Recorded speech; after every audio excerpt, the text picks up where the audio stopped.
Alhamdulillahi Rabbil Alamin wa bihi nasta'inu ala umrid dunya waddin wassalatu wassalamu ala asrafil anbiya'i wal mursalin Sayyidina wa maulana Muhammadin wa ala alihi wa ashabihi ajma'in wa man tabi'ahum bi ihsanin ila yaumiddin.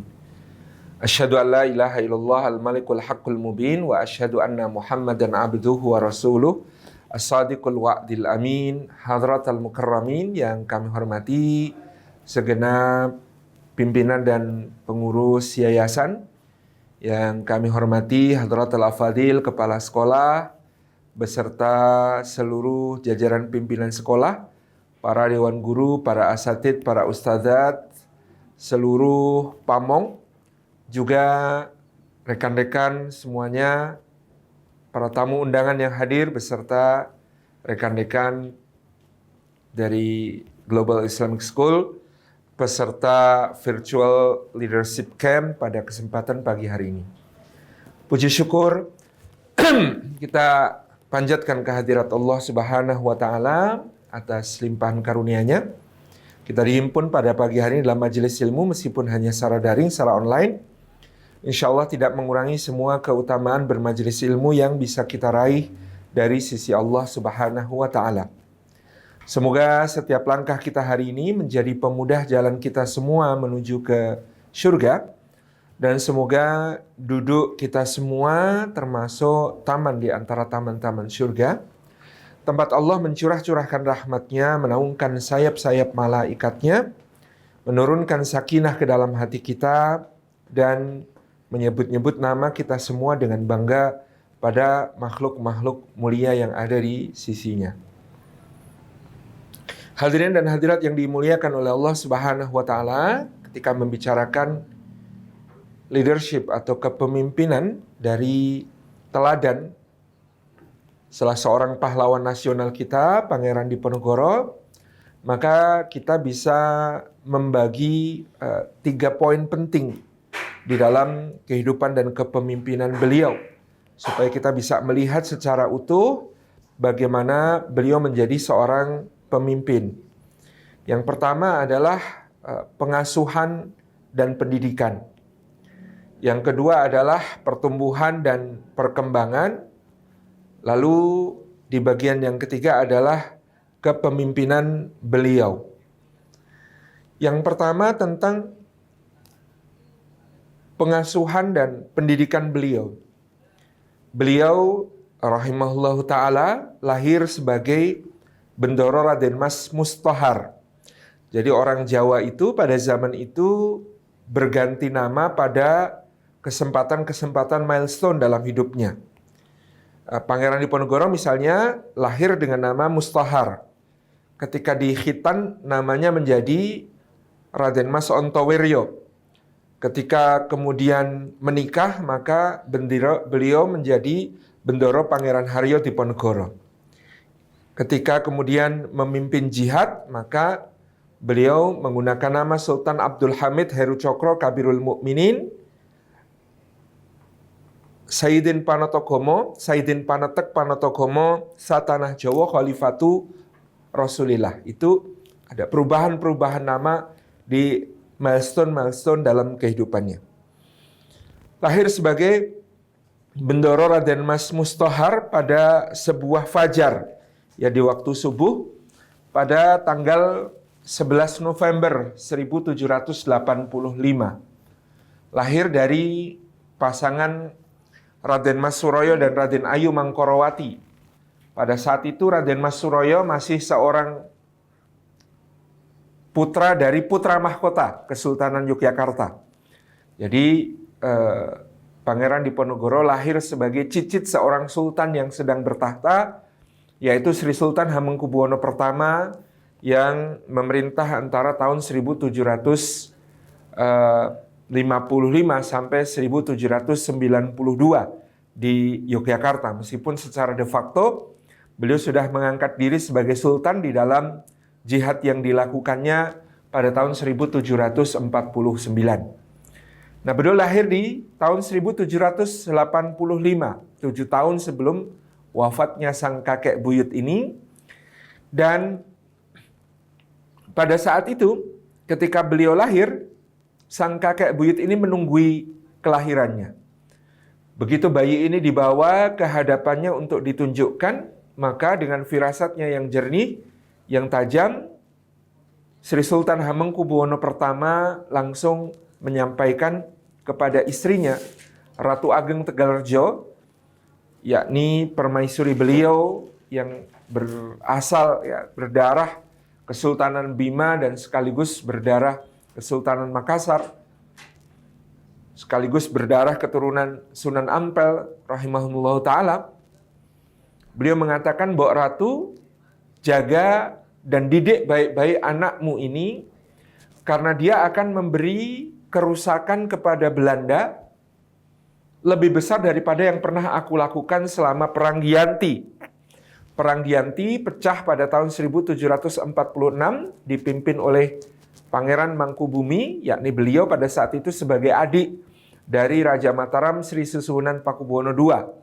Berlangsung selama 9 tahun sampai tahun 1755, karena sang kakak Pakubuwono II pada waktu itu menyerahkan kedaulatan Kerajaan Mataram kepada VOC. Beliau menentang, beliau menolak, dan beliau mengobarkan perang, sampai akhirnya kemudian ketika rakyat sudah terlalu sangat menderita dalam pandangan beliau, sementara VOC juga sudah mengalami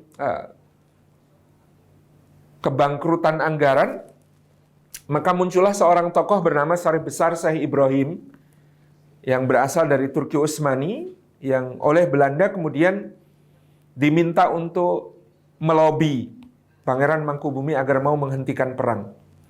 Ketika dilobi untuk menghentikan perang, akhirnya kemudian tawaran yang diberikan adalah untuk memerintah separuh kerajaan Mataram yang pada waktu itu meliputi separuh dari Jawa Tengah dan Jawa Timur.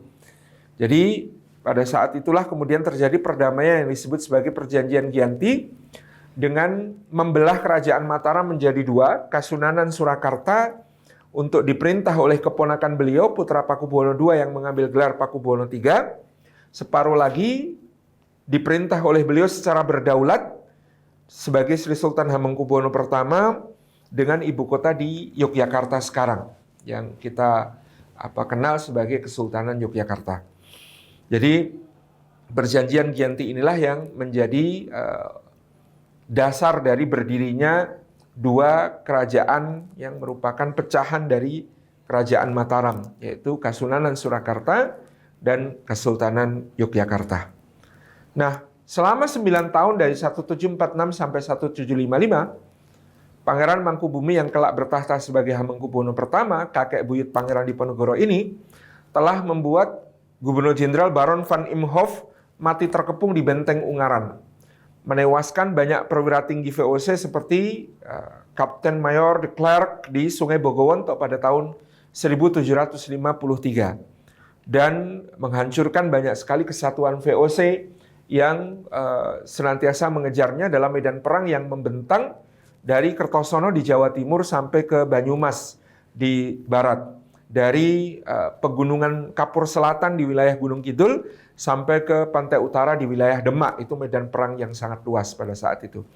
Nah, kata sang kakek buyut, Mbok Ratu, jaga dan didik baik-baik anak ini, karena dia akan memberi kerusakan yang lebih besar kepada Belanda daripada yang pernah aku lakukan.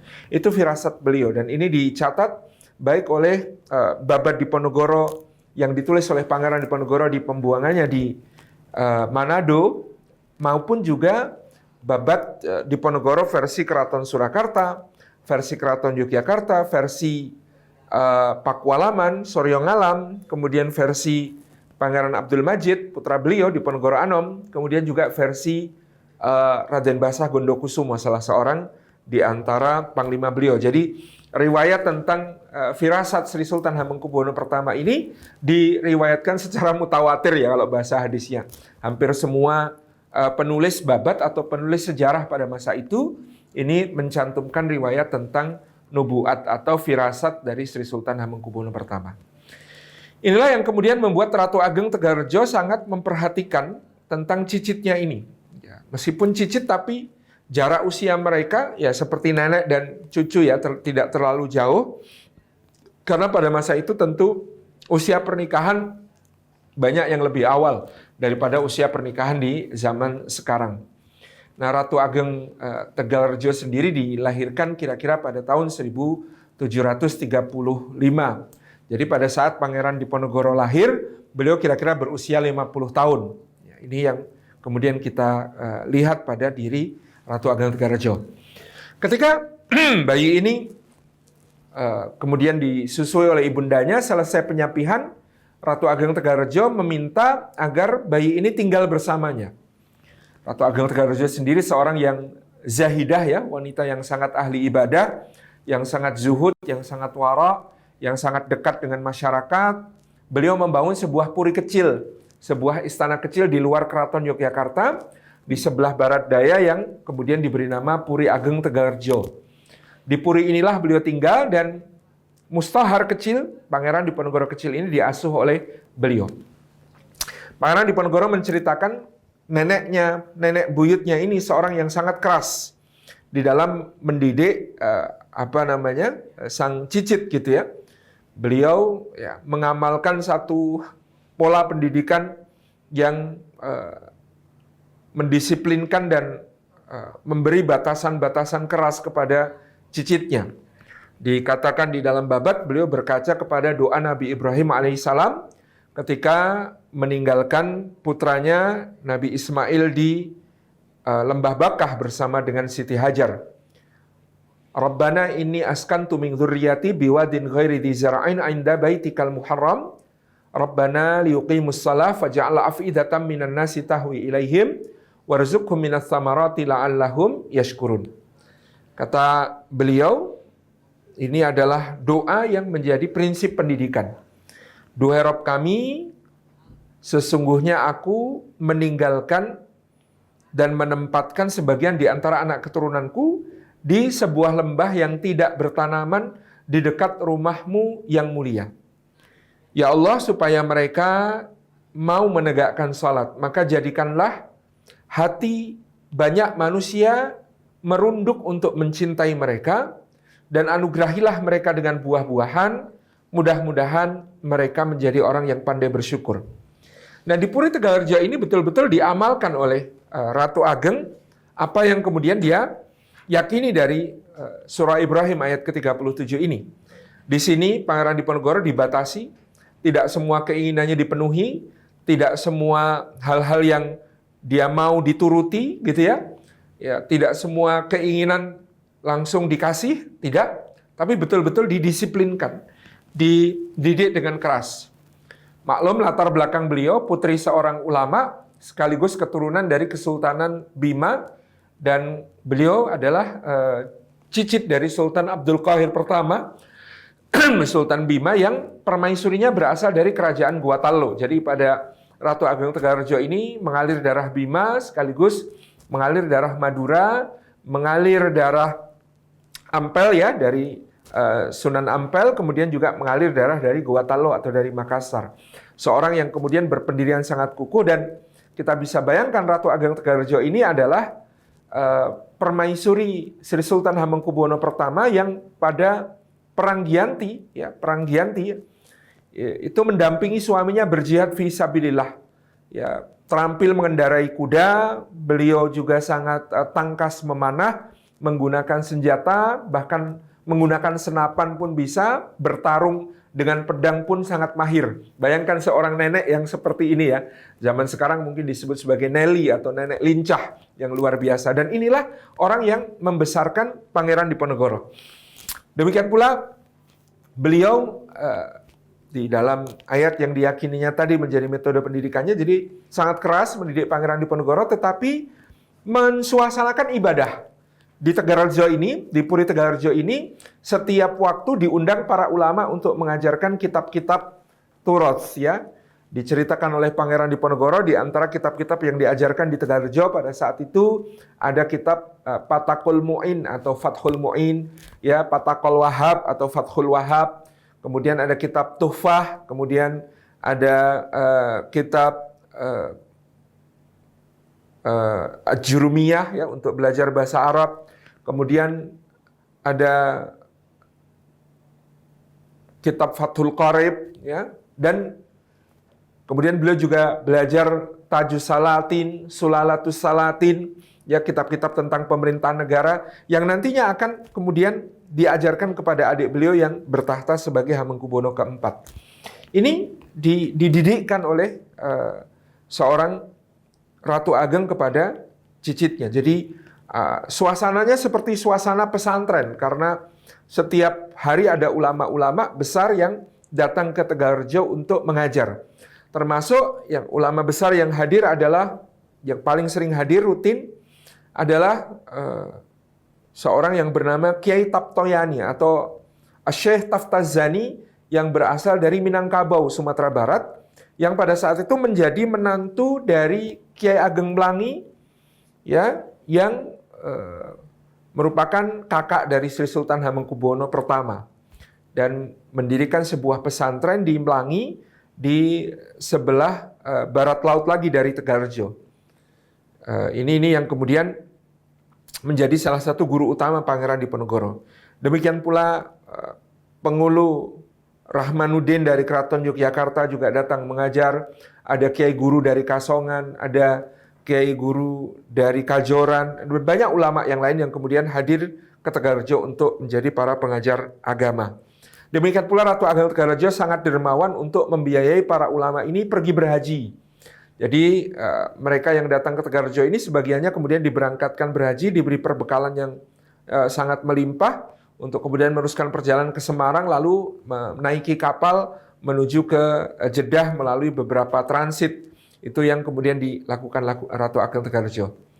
Ya, inda baitikal muharram, yakni dengan harapan ada suasana kondusif untuk Diponegoro kecil ini beribadah dan mengaji. Rabbana liyuqimus shalah, ya ini supaya menegakkan salat, faja'al afidatan minan nasi tahwi ilaihim. Dan Ratu Ageng Tegalrejo selalu mengajak Pangeran Diponegoro kecil ini ke persawahan-persawahan yang dikerjakan oleh para kaula Tegalrejo. Pada saat itu dikatakan Tegalrejo ini sebagai sebuah puri yang semi merdeka membawahi sekitar 3.000 rumah tangga. Artinya ada 3.000 keluarga petani yang tinggal di bawah naungan Puri Tegalrejo, mengerjakan sawah-sawah mereka di bawah perlindungan Puri Tegalrejo, Ratu Ageng, dan kemudian menyerahkan sebagian hasil dari panennya kepada Puri untuk kemudian digunakan oleh Ratu Ageng tadi membiayai para ulama, ya, dijual untuk berbagai macam keperluan, dibagi-bagikan kepada fakir miskin dan lain sebagainya. Ini adalah ya sumber kekayaan Puri Tegalrejo yang sangat besar.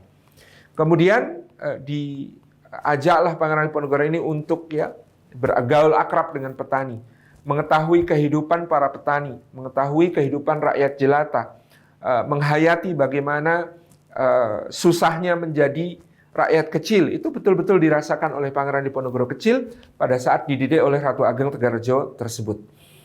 Kemudian warzuqhum minas tsamarat, dari sisi keberlimpahan yang ada di Puri Tegalrejo nantinya akan menjadi satu waris bagi Pangeran Diponegoro, di mana pada masa puncak kejayaannya Puri Tegalrejo itu ketika dipimpin oleh Pangeran Diponegoro, Pangeran Diponegoro memiliki 700 pelayan, 700 abdi dalam di Puri Tegalrejo itu, dan 70 di antara abdi dalamnya Pangeran Diponegoro ketika beliau menjadi wali sultan nantinya itu hanya untuk mengurusi kuda. Jadi pengurus kuda beliau, pekatiknya itu 70 orang. Jadi kita bisa membayangkan seperti apa kemakmuran dari Puri Tegalrejo yang dipimpin oleh Ratu Ageng, kemudian dilanjutkan oleh Pangeran Diponegoro. Dalam sisi intelektual, pada masa itu Ratu Ageng Tegalrejo memerintahkan penulisan sebuah mahakarya yang merupakan salah satu naskah paling tebal yang ditulis di Keraton Yogyakarta pada zamannya, yang disebut sebagai Serat Menak Amir Hamzah. Serat Menak Amir Hamzah itu ya menceritakan kisah perjuangan Sayyidina Hamzah bin Abdul Muthalib, paman Nabi Shallallahu Alaihi Wasallam, dengan gubahan latar seperti negeri-negeri di Jawa, dengan ketebalan itu sekitar 3040 halaman. Kita bisa bayangkan ketebalannya itu 3040 halaman. Ini ditulis atas perintah dan yoso, artinya didiktekan naskahnya oleh Ratu Ageng Tegalrejo. Kita bisa membayangkan bagaimana Pangeran Diponegoro dididik dengan kisah-kisah Sayyidina Hamzah, kisah-kisah kepahlawanan, kisah-kisah jihad fisabilillah, kisah-kisah para syuhada. Itu yang kemudian kita lihat di dalam Serat Menak Amir Hamzah yang kemudian menjadi bagian dari pendidikan Pangeran Diponegoro ketika kecil. Ya, ini kehidupan Pangeran Diponegoro di Tegalrejo yang sedemikian luar biasa di bawah bimbingan nenek buyutnya Ratu Ageng Tegalrejo yang sangat demikian keras, tapi mengenalkannya kepada dua kehidupan yang nanti akan menjadi modal besarnya untuk memimpin, yaitu kehidupan para petani dan kehidupan para santri. Di satu sisi beliau mempelajari kehidupan para petani, merasakan dan menghayati kesusahan, kesengsaraan, tapi juga kebahagiaan dan ketentraman mereka. Di sisi lain, Pangeran Diponegoro juga menyelami kehidupan para santri. Bagaimana di Tegalrejo begitu makmurnya dengan kehidupan beragama, para ulama datang silih berganti, mengajarkan berbagai macam kitab-kitab keagamaan, para haji berangkat dan dibiayai oleh Ratu Ageng Tegalrejo, yang pulang kembali datang untuk mengabdi juga ada. Ini yang dirasakan oleh Diponegoro kecil pada saat itu.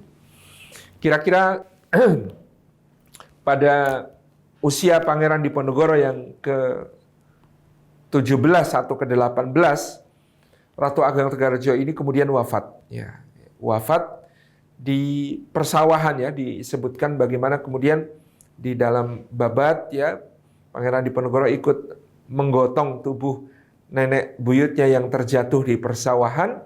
Dan yang sangat menarik di situ disebutkan, ya, bahwa ketika digendong atau dibopong untuk pulang ke Puri, Ratu Ageng itu terus berusaha untuk membetulkan letak kerudungnya. Ya, jadi artinya beliau mengenakan kerudung, ya, seperti muslimah yang memahami ajaran agamanya. Ya, padahal kondisinya terjatuh itu diperkirakan dalam keadaan stroke, dalam keadaan, ya, serangan, ya, ada pecah pembuluh darah otak, tetapi beliau masih sangat menjaga diri sampai-sampai mencoba untuk menutupi, ya, kepalanya dengan kerudung yang biasa dipakainya. Dibawalah beliau ke Puri dan kemudian beliau wafat dalam keadaan ditunggui oleh putranya, oleh cucunya dan oleh cicitnya, ya. Putranya adalah yang bertahta sebagai Sri Sultan Hamengkubuwono II. Kemudian ada cucunya yaitu ayahanda Pangeran Diponegoro, ya, waktu itu adalah Raden Mas Suroyo yang kemudian telah naik posisi sebagai putra mahkota Kesultanan Yogyakarta dengan gelar Kanjeng Gusti Pangeran Adipati Anom Hamengkunegoro Raja Putra Narendra ing Mataram. Itu yang kemudian menjadi ayahanda yang sangat menyayangi Pangeran Diponegoro setelah wafatnya sang nenek buyut. Bahkan, ya, ayahanda Pangeran Diponegoro pada saat itu meyakini dia sangat bisa berharap kepada Pangeran Diponegoro kelak untuk meneruskan kepemimpinan di Keraton Yogyakarta. Tetapi keadaan dunia berubah pada saat itu, ya, di negeri Eropa terjadi penjajahan kerajaan Belanda oleh Kaisar Napoleon dari Perancis, dan kemudian Stadtholder Willem Frederik melarikan diri ke Inggris, ya, kepala negara Belanda pada saat itu melarikan diri ke Inggris, sehingga Belanda diperintah oleh Ludwig Napoleon yang merupakan adik dari Kaisar Napoleon Bonaparte, sehingga resmilah kerajaan Belanda menjadi jajahan Perancis. Sementara Stadtholder Willem Frederik di Inggris menulis surat kepada para penguasa di berbagai wilayah di bawah jajahan Belanda untuk menyerahkan jajahannya, dititipkan sementara kepada Inggris sampai nanti Napoleon berhasil dikalahkan. Jadi ini ada persaingan antara Inggris dan Perancis di seluruh dunia dalam memperebutkan wilayah-wilayah jajahan. Nah, Belanda yang dikuasai Perancis kemudian mengutus seorang gubernur jenderal bernama Herman Willem Daendels, Marsekal Herman Willem Daendels, ke tanah Jawa untuk mengambil alih Jawa dan mengamankannya dari Angkatan Laut Inggris. Meskipun pada saat itu Angkatan Laut Inggris sudah mulai mondar-mandir di perairan Nusantara, tapi pada saat itu kemudian Herman Willem Daendels berhasil dengan baik mengambil alih ya pemerintahan di Nusantara, jajahan Belanda di Nusantara. Kemudian dia menerapkan kebijakan yang keras ya, termasuk kebijakan membangun jalan raya untuk pertahanan melawan Inggris yang membentang dari Anyar di barat sampai Panarukan di Jawa Timur. Nah, dia memberlakukan kebijakan yang keras pula kepada para penguasa Nusantara. Kalau wilayah-wilayah lain menerima dengan rela hati dan sedikit terpaksa ya apa-apa yang diatur oleh Herman Willem Daendels, Sultan Hamengkubuwono II dari Yogyakarta menentang dengan keras semua kebijakan Daendels itu. Sampai akhirnya Daendels memaksa ya Sultan Hamengkubuwono II nantinya untuk turun tahta. Apalagi setelah pemberontakan dari menantunya Raden Ronggo Prawirodirjo III dari Madiun yang pada saat itu melawan Belanda dan berhasil dikalahkan di Jawa Timur. Tapi Raden Ronggo Prawirodirjo III ini nanti akan menjadi mertua Pangeran Diponegoro sekaligus menjadi ayah bagi Panglima Pangeran Diponegoro yang paling hebat dan muda usia, yakni Sentot Alibasah Prawirodirjo. Jadi ada kelindan perlawanan yang sudah dipantik oleh Raden Ronggo Prawirodirjo III, menantu Sultan Hamengkubuwono II, yang gugur ketika itu di tahun 1810. Kemudian Sultan Hamengkubuwono II dipaksa untuk turun tahta dan menyerahkan tahta kepada putra mahkota yang dianggap oleh Daendels lebih bisa ditekan ya, daripada ayahnya yang selalu melawan.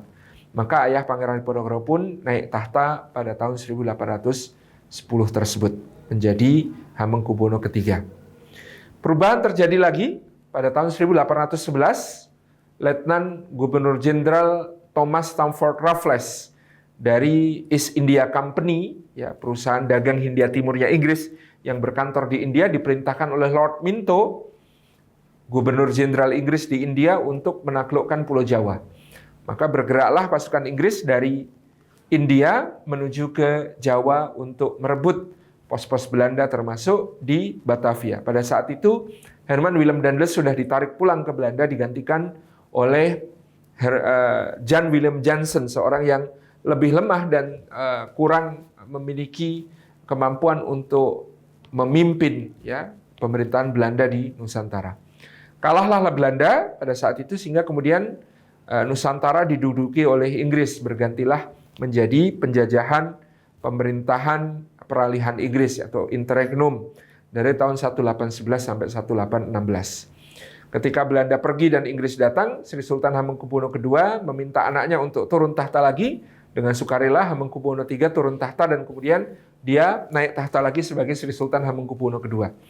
Tidak butuh waktu lama sampai kemudian Sri Sultan Hamengkubuwono II ini melawan lagi kepada Inggris sehingga terjadilah perang 1812 di mana Keraton Yogyakarta dibombardir oleh angkatan perang Inggris di bawah pimpinan Kolonel Robert Rollo Gillespie dan diawasi langsung oleh Gubernur Jenderal Thomas Stamford Raffles pada saat itu, sehingga Keraton Yogyakarta porak-poranda dan kemudian terjadi penjarahan besar-besaran termasuk kepada kepustakaan-kepustakaan keraton yang sangat tak terhingga nilainya, diangkut semuanya ke Inggris dan ke India. Ini adalah kehancuran peradaban di Keraton Yogyakarta pada bulan Juni dan Juli tahun 1812. Pangeran Diponegoro Muda menyaksikan semua hal yang terjadi dengan masyghul, dengan sangat sedih, di mana posisi ayahnya juga sangat sulit.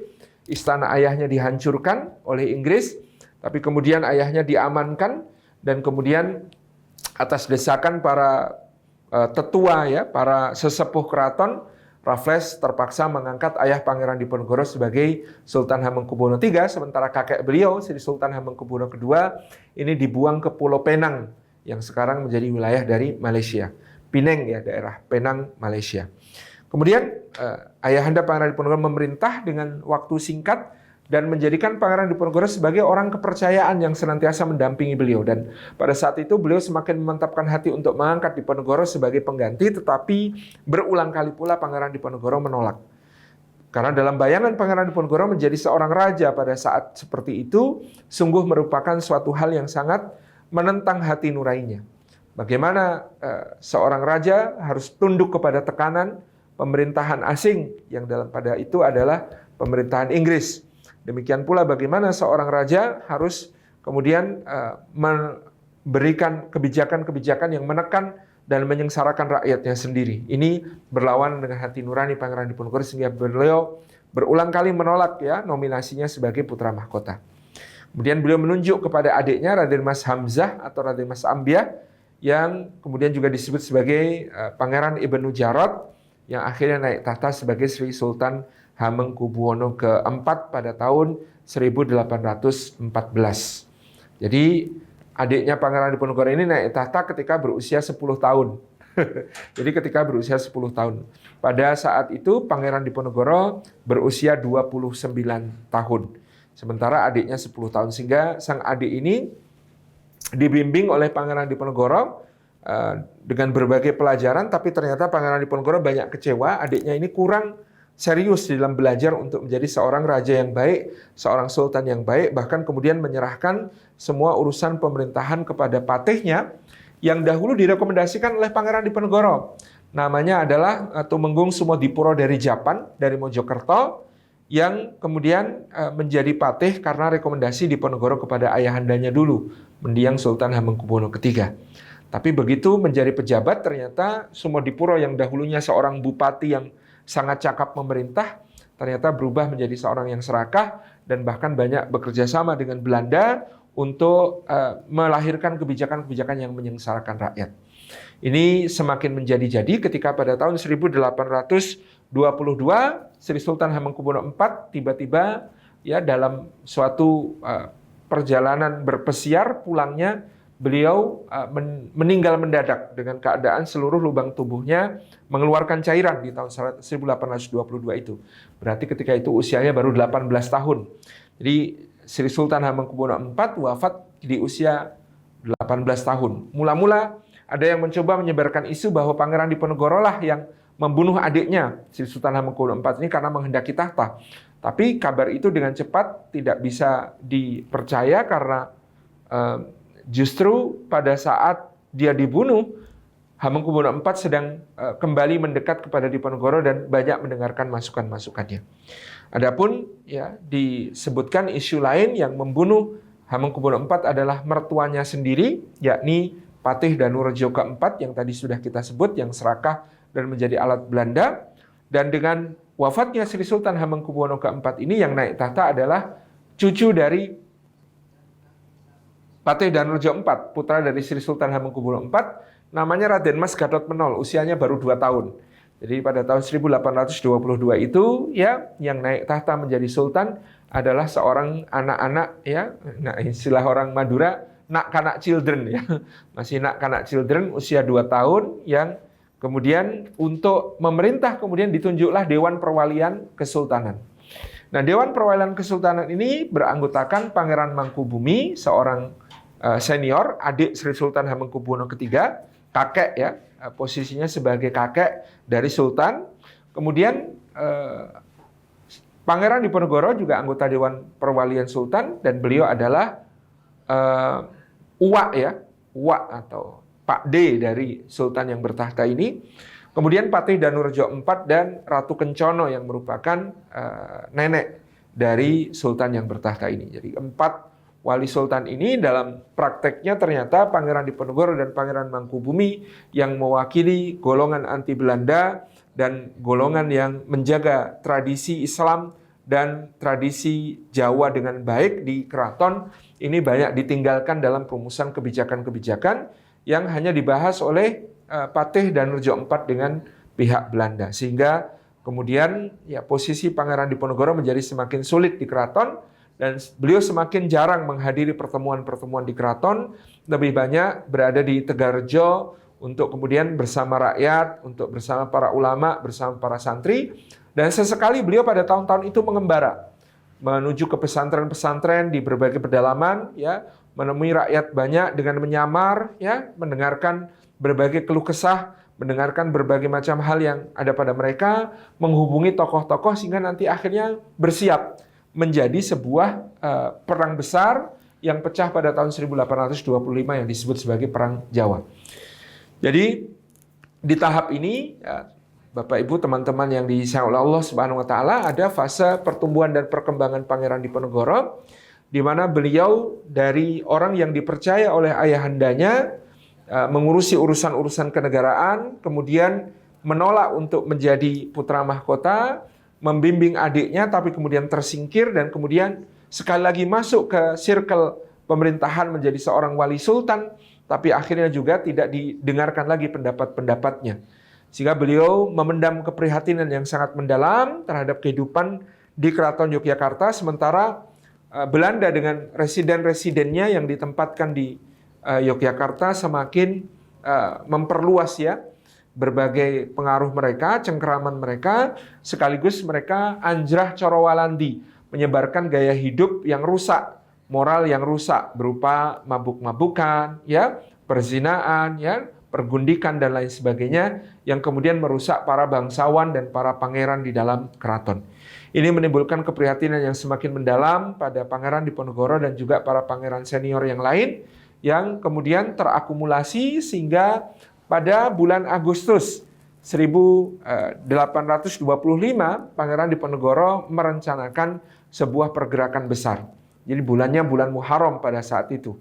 Tetapi ternyata Belanda mendahului bertindak, ya, melihat ancaman dari pergerakan Pangeran Diponegoro dan pengaruhnya yang sangat dicintai rakyat ini mengancam ya kedudukan mereka, sehingga pada 18 Juli 1825 ya pada bulan besar ada bulan Dzulhijjah itu Belanda mendahului penyerbuan ke Puri Tegalrejo dipimpin oleh asisten residen Chevalier dengan dilengkapi dengan pasukan ya, artileri, meriam-meriam berat, juga bahkan dibawa pula Legiun Mangkunegaran yang berasal dari Surakarta untuk ikut menyerbu kediaman Pangeran Diponegoro di Tegalrejo. Ya, Puri Tegalrejo dibumi hangkuskan, luluh lantak oleh serbuan gempuran meriam dan tembakan-tembakan pasukan Belanda. Pendopo agungnya terbakar dan masjid yang sedang dibangun oleh Pangeran Diponegoro juga terbakar. Pada saat itu beliau kemudian meloloskan diri ke arah barat dan beliau tidak menangis melihat Puri Tegalrejo terbakar, tapi beliau menitikkan air mata ketika melihat masjidnya yang baru beliau bangun ini itu terbakar. Ini kesedihan yang mendalam pada beliau. Maka beliau mengungkapkan sebuah kalimat yang sangat terkenal pada saat itu, bahwa kita telah menyelesaikan fase untuk beribadah dan belajar, melakukan i'dad di Puri Tegalrejo. Ini saatnya kita melaksanakan jihad ya, fi sabilillah, dengan berperang di jalan Allah melawan kaum penjajah. Inilah fase pertumbuhan dan perkembangan Pangeran Diponegoro yang luar biasa. Ya, sangat piawai beliau dalam mengurus urusan ketatanegaraan. Sangat luar biasa beliau di dalam membangun jejaring ya para ulama. Jadi ketika beliau meninggalkan Tegalrejo pada 18 Juli dan kemudian mencapai Selarong, sebuah perbukitan yang ada di selatan Yogyakarta, dan di situ ada sebuah gua yang menjadi tempat beliau bermarkas. Ya, tidak lama kemudian telah berkumpul di Tegalrejo itu ya ribuan ulama dan santri. Ya, ada para kiai guru, kiai desa, ada para syekh, ada para haji, ada para ulama ya dari berbagai sudut negeri Mataram, baik Surakarta maupun Yogyakarta. Dari daerah Pajang ya di sebelah timur Delanggu, ada seorang ulama besar yang datang membawa jejaringnya yang sangat kuat, namanya Kiai Mojo. Beliau adalah putra dari Kiai Badran Sepuh. Dan Kiai Mojo membawa kakaknya Kiai Badran Anom, membawa adik-adiknya, ya ada Kiai Kasan Besari Delanggu, ada Kiai Pulukadang, ada Kiai, banyak sekali jejaring ulama yang diajak ini. Kemudian ada Kiai Guru Kasongan juga bergabung, ada Kiai Melangi, ada Kiai dari daerah Bagelen, daerah Kedu, ya. Ada kiai-kiai dari daerah Gunung Kidul, ya. Semuanya bergabung. Kemudian para pangeran, bangsawan-bangsawan di Keraton Yogyakarta, baik putra-putra Sri Sultan Hamengkubuwono II, putra-putra Sri Sultan Hamengkubuwono I yang sudah sepuh, putra-putra Sri Sultan Hamengkubuwono III, yakni saudara-saudara Pangeran Diponegoro, sampai kemudian para putra-putri mereka bergabung. Bahkan para pangeran itu sebelum meninggalkan istana-istana atau puri-puri mereka di kota Yogyakarta, mereka membakar ya istana-istananya, kediaman-kediaman pribadinya terlebih dahulu supaya tidak diambil alih oleh Belanda. Keluarganya diungsikan ke pegunungan, sementara mereka membawa harta benda dan juga segenap persenjataan untuk bergabung dengan Pangeran Diponegoro di Selarong. Sehingga kekuatan yang bergabung bersama Pangeran Diponegoro menjadi besar sekali. Beliau mengangkat beberapa panglima besar dengan gelar Ali Basah. Ali Basah Muhammad Utsman, ini salah seorang ulama senior yang memimpin pasukan Buluk atau pasukan kawal kehormatan dan sekaligus pasukan inti, ya pasukan terpilih. Ada yang disebut sebagai Ali Basah Kertopengalasan dari Kulon Progo, yang kemudian mengepalai pasukan tombak yang sangat terkenal. Ada Ali Basah dari Madiun, ya. Ali Basah Abdul Kamil, kakak dari Sentot Prawiro Dirjo. Ini menjadi panglima yang sangat tangguh. Di bawah Ali Basah kemudian ditetapkan basah-basah atau para pasha, panglima-panglima menengah. Ada Pasah atau Basah Gondokusumo, Basah Mertonegoro, kemudian juga Basah Sentot Prawiro Dirjo. Pada saat itu dia mulai dengan pangkat perwira menengah sampai nanti ketika kakaknya gugur ya pada tahun 1826 atau 27 baru dia kemudian naik pangkat menjadi Ali Basah. Ini yang terjadi pada saat itu, ya disusunlah ya susunan militer Pangeran Diponegoro ini menjadi sangat rapi. Disebutkan oleh Profesor Saleh Asad Jamhari dalam strategi menjinakkan Diponegoro setelah selesai benteng oleh Belanda, bahwa pasukan Diponegoro hierarkis maupun kesatuan-kesatuannya disusun seperti ala pasukan Janisari Turki Utsmani yang sangat terkenal. Jadi ada kesatuan-kesatuan seperti Bulkio atau Boluk, ya, ada Turkio atau pasukan Turki, ada Arkio, ada pasukan Borjomuah, ada pasukan Basun Bosek, ada pasukan Mustafin atau pasukan Pinileh yang dipimpin oleh Sentot Ali Basah. Makanya nanti dia disebut sebagai Abdullah Mustopo atau Abdul Mustopo. Dan pasukan-pasukan ini bergerak cepat ya, menaklukkan wilayah-wilayah untuk dikoordinasikan oleh Pangeran Diponegoro di berbagai wilayah, baik di Mataram, di Pajang, di Madiun, kemudian di Kedu, di Bagelen, sampai ke wilayah Grobogan dan Demak, kemudian juga ke timur, bahkan sampai ke wilayah Kertosono. Ini medan perang yang harus dihadapi Belanda pada saat itu menjadi begitu luas, bahkan juga lebih dahsyat daripada yang dialami VOC ketika menghadapi kakek buyut Pangeran Diponegoro, yakni Pangeran Mangkubumi yang sudah kita sebut di awal tadi. Pada awalnya Pangeran Diponegoro mampu bergerak cepat ya, menembus satu medan pertempuran menuju medan pertempuran yang lain dengan strategi gerilya yang sangat efektif ya, memukul pasukan musuh dengan cepat dan kemudian mundur dengan cepat ya, masuk ke wilayah ya perdesaan dan hutan-hutan. Bahkan berulang kali Jenderal Van Gien ya, panglima pasukan Belanda, dibuat kewalahan ketika misalnya pada tahun 1826 Van Gien ya disokong oleh para koloni gerak cepatnya itu dengan kekuatan kira-kira mencapai lebih dari 8.500 orang, hampir bisa mengepung kekuatan Pangeran Diponegoro yang hanya terdiri dari 2.000 orang di wilayah Magelang di dekat Kaliprogo. Tapi tanpa kemudian dinyanananya ya, ketika sudah terkepung, Pangeran Diponegoro dengan cepat bisa meloloskan diri, bahkan hari berikutnya sudah bisa memukul kedudukan pasukan Belanda di daerah Delanggu di Surakarta dengan pergerakan yang luar biasa. Nah, ketika harus menaklukkan perbentengan yang dikuasai Pangeran Diponegoro juga, pasukan Belanda mengalami kerugian yang luar biasa. Kolonel Frans David Kochius, salah seorang panglima tinggi militer Belanda ketika itu mengepung benteng Pleret, bekas istana susunan Amangkurat yang ada di wilayah Pleret di sebelah tenggara kota Yogyakarta, yang dipertahankan oleh Alibasa Kertopengalasan dan para panglima lainnya. Kekuatan pasukan Pangeran Diponegoro hanya sekitar 400 orang. Tetapi Kochius membawa 4.000 orang untuk mengepung, dan baru setelah 3 hari 3 malam peperangan yang tidak hampir nyaris tidak berjeda, baru benteng Pleret itu jatuh. Dan dari 400 orang yang mempertahankan benteng Pleret itu tinggal 40 orang yang hidup, beberapa bahkan berhasil lolos, yakni Alibasa Kertopengalasan dan teman-temannya, sementara yang lain itu gugur ya dengan begitu penuh keberanian.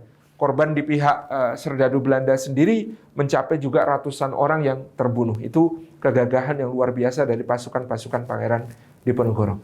Sampai akhirnya Kochius menyadari ada satu hal yang sangat kuat dimiliki Pangeran Diponegoro, yaitu dukungan rakyat. Bahkan ketika pasukan Belanda berhasil dipukul mundur, pasukan Diponegoro tiba-tiba muncul ya rakyat dengan mengikatkan keris mereka di ujung-ujung galah bambu dan kayu, sehingga gerak mundur pasukan Belanda itu diserang dan kocar-kacirkan oleh rakyat yang setelah pasukan Belanda melarikan diri, mereka kembali lagi menjadi petani ya. Kerisnya dilepas dari ujung-ujung galah bambu dan kayu, berubah dimasukkan ke dalam sarungnya lagi, disembunyikan di balik baju. Mereka kerja di sawah lagi seolah tidak terjadi apa-apa. Demikian pula kebutuhan-kebutuhan logistiknya disuplai oleh rakyat gitu ya. Dan pasukan Pangeran Diponegoro dengan mudah masuk ke dalam perkampungan penduduk, dilindungi, tidak akan diserahkan meskipun rakyat sudah disiksa dengan siksaan yang kejam.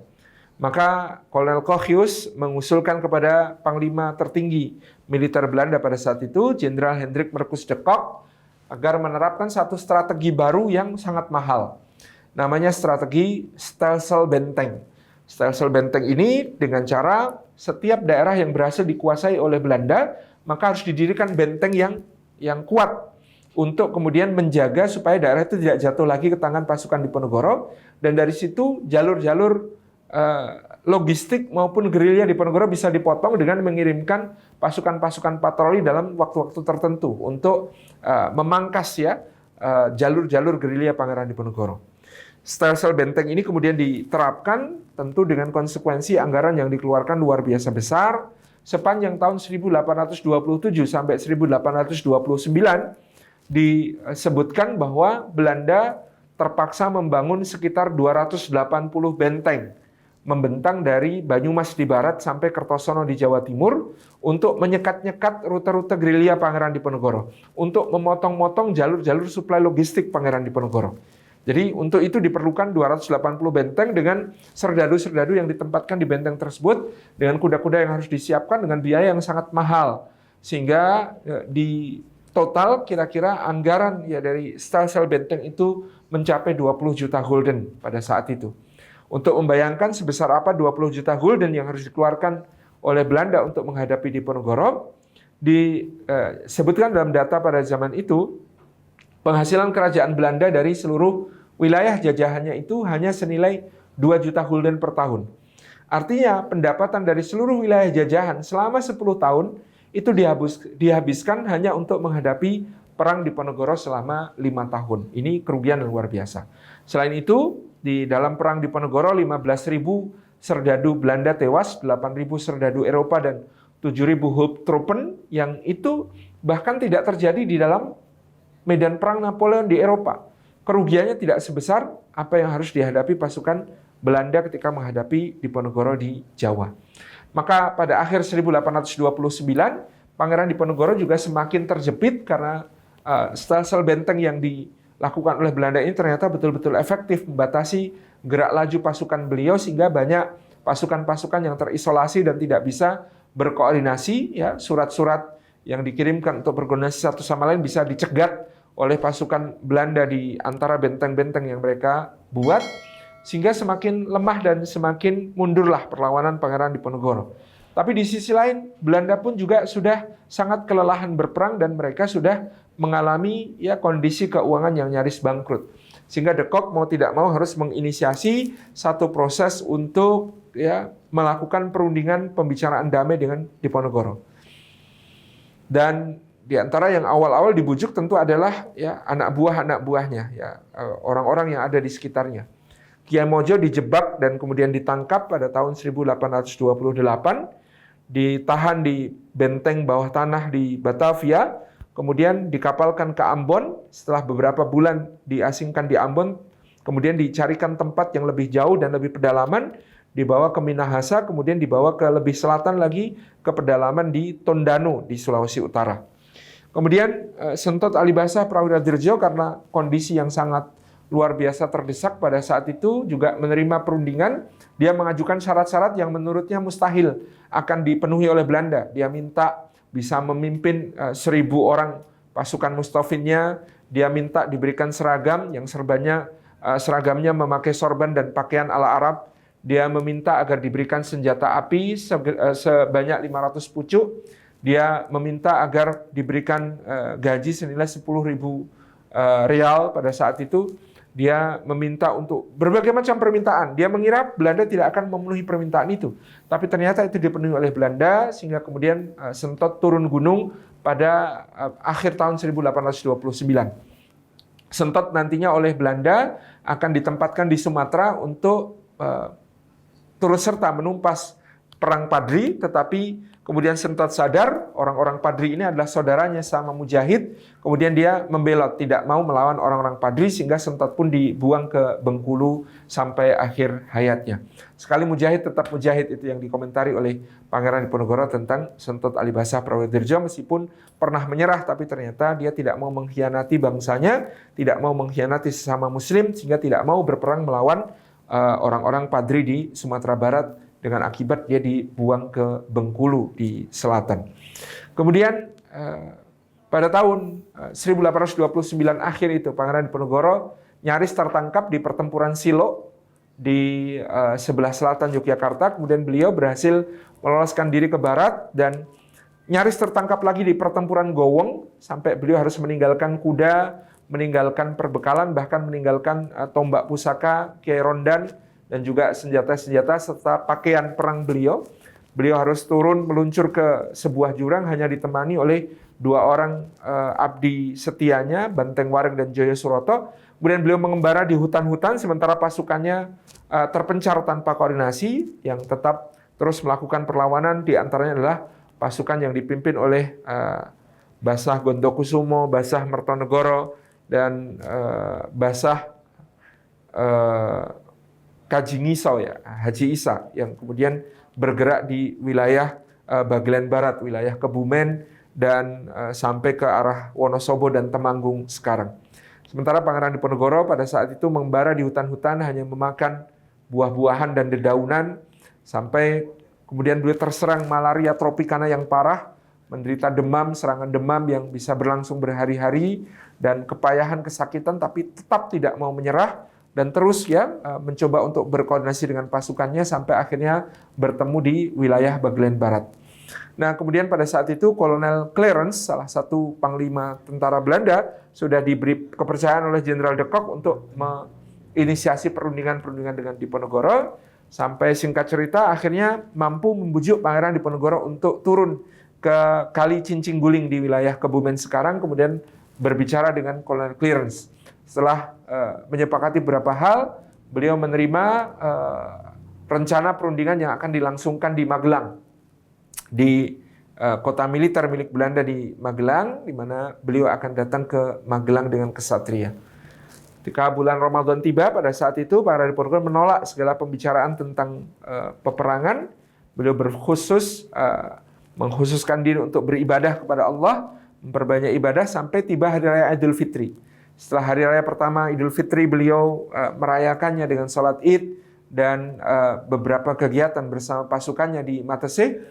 Untuk diketahui ketika Pangeran Diponegoro turun gunung, beliau hanya membawa 400 pasukan, tapi begitu sampai di Magelang, pasukannya telah membengkak nyaris 3.000 orang. Dan kemudian ditempatkan di sebuah camp di sebuah delta Sungai Progo pada saat itu, yang kemudian beliau baru pada hari kedua Idul Fitri berkenan menemui Jenderal de Kock dengan niat melaksanakan silaturahmi. Tapi pada saat itulah Jenderal de Kock memaksanya untuk melakukan perundingan, dan perundingan itu gagal menyepakati apapun. Pangeran Diponegoro menolak untuk berbicara, sehingga kemudian beliau dipaksa untuk ditangkap. Dan kemudian dengan penangkapan itu beliau diangkut dengan kereta menuju ke Semarang. Dari Semarang kemudian dikapalkan ke Batavia, ditahan di Stadhuis, di penjara gedung Balai Kota Batavia yang kita kenal sebagai Museum Fathahillah sekarang. Kemudian bulan berikutnya beliau dikapalkan melalui Ambon, kemudian ditempatkan di Benteng Fort Amsterdam di Manado pada tahun 1830. Dari sana, dari Manado, setelah 3 atau 4 tahun berada di Manado, dalam keadaan Belanda sangat khawatir, dia ketemu dengan Kiai Mojo yang ada di Tondano, maka kemudian dipindahkan lagi ke Makassar yang lebih kuat perbentengannya dan lebih banyak serdadu yang bisa menjaganya, sehingga beliau berada di Makassar ya dari tahun 1833 sampai 1855, 22 tahun terakhir kehidupan beliau di Makassar di dalam penjara Benteng Fort Rotterdam.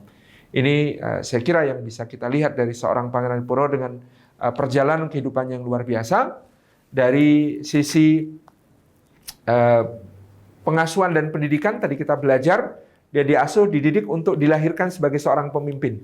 Menghadapi situasi-situasi yang tidak mudah, tetapi juga sekaligus didekatkan pada kehidupan rakyat dan kehidupan dari santri, kehidupan keagamaan yang intensif.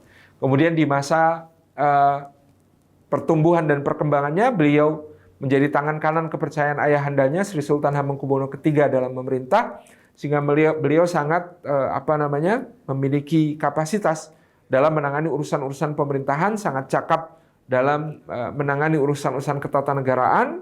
Ya, kemudian beliau mulai disingkirkan di masa adiknya dan kemudian keponakannya HB4 dan HB kelima, sehingga kemudian beliau akhirnya melakukan satu gerakan yang luar biasa mengguncangkan tata kolonial di Nusantara dengan perang Diponegoro selama 5 tahun dari tahun 1825 sampai 1830. Para sejarawan mengatakan Pangeran Diponegoro adalah penendang bola salju kemerdekaan, tanpa menafikan para pahlawan, tanpa mengecilkan jasa para syuhada yang lain di seluruh penjuru Nusantara.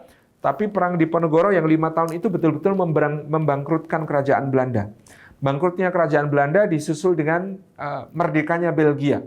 Kemudian Belanda mengutus Johannes van den Bos, gubernur jenderal yang sangat cerdas, untuk menginisiasi satu sistem penjajahan baru yang modern. Pra-perang Diponegoro penjajahannya penjajahan tradisional. Ya, mengambil alih wilayah, mengambil alih pelabuhan, ya, menguasai monopoli dagang. Nah, kemudian pada masa pada masa Van den Bos, maka penjajahan diubah menjadi sistem yang kita kenal sebagai Kulturstelsel, tanam paksa. Ya, dengan 30 atau 40 tahun pertama tanam paksa, ya, Belanda mendapat devisa kekayaan yang maha besar.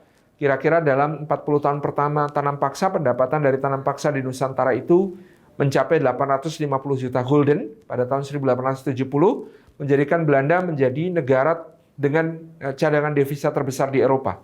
Dia negara kecil tapi cadangan devisanya terbesar di Eropa karena luar biasanya pengelolaan tanam paksa dan kekejamannya terhadap penduduk di Nusantara. Tanam paksa melahirkan sisi lainnya adalah kaum oposisi di Belanda, yang kemudian desakan-desakan kaum oposisi membuat pemerintah kerajaan Belanda melahirkan apa yang disebut sebagai politik etis, politik balas budi kepada penduduk pribumi di Nusantara yang telah memberikan kekayaan kepada Belanda melalui tanam paksa. Dibangunlah mulai sekolah-sekolah, rumah sakit. Ya, sekolah-sekolah ini meskipun hanya menampung para bangsawan, ya, seperti Stovia, sekolah dokter Jawa, dan sekolah-sekolah yang lain, tetapi ini cukup memberikan percepatan bagi lahirnya generasi kesadaran nasional, generasi kebangkitan nasional, sampai generasi pergerakan kemerdekaan dan akhirnya menuju kepada proklamasi kemerdekaan.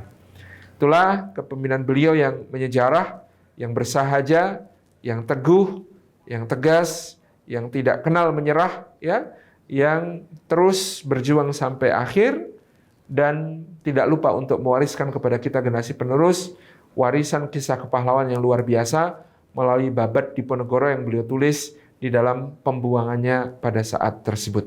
Mudah-mudahan kita semua termasuk orang-orang yang bisa meneladani beliau di dalam perjuangannya, dan mudah-mudahan kita semua bisa mengambil nilai-nilai kepemimpinan pada diri beliau, keberaniannya untuk mengambil resiko,